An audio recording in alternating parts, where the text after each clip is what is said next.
Ani siya mga lalabs o nagpalit ko sa TikTok og katong gipost ko na ako sa Facebook bago lang katong ako ang reusable nga magnetic eyelashes.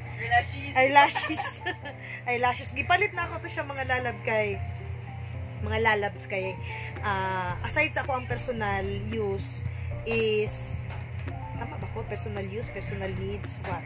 Needs na ito. Basta whatever. Personal wants. Ako po siyang ipang business ba? 'Di ba? Unya nasuko siya kay gasto-gasto daw ko no. Nga asa daw na ko to gamiton, asa daw kong adto murag bana. Murag mo'y gahatag sa kuwag kwarta ipalit og kuwan. Mga saba ni siya, mga lalabs mo ni siya. Mangilamog siya sa mga trip. Ako ang nagtong kwarta ko.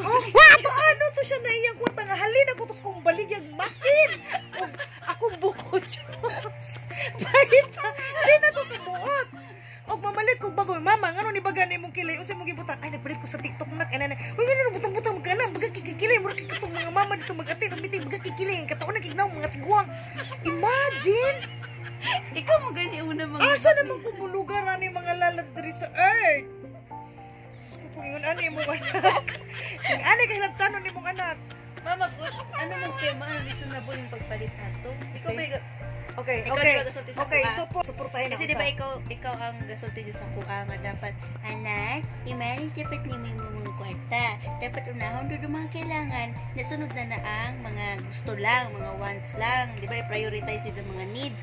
Naka to. Mga kapitsuan na ni may wagi suutan. Asa may nang suutan di ay? Okay. First of all, ako to siya ganing i-market.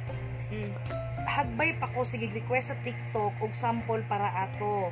Pero wala ko nila padali So akong gihimo kay nag-sale sila, mas baba na karon kasi dati 170 something na.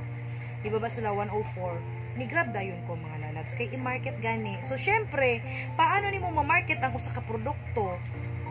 Kung ikaw mismo wala ka kailaw, wala nimo nasulayan, di ba? So gi-apply na ko sa akong kagulin and I feel like I'm pretty. Wala worth it mo pag market na ini palit.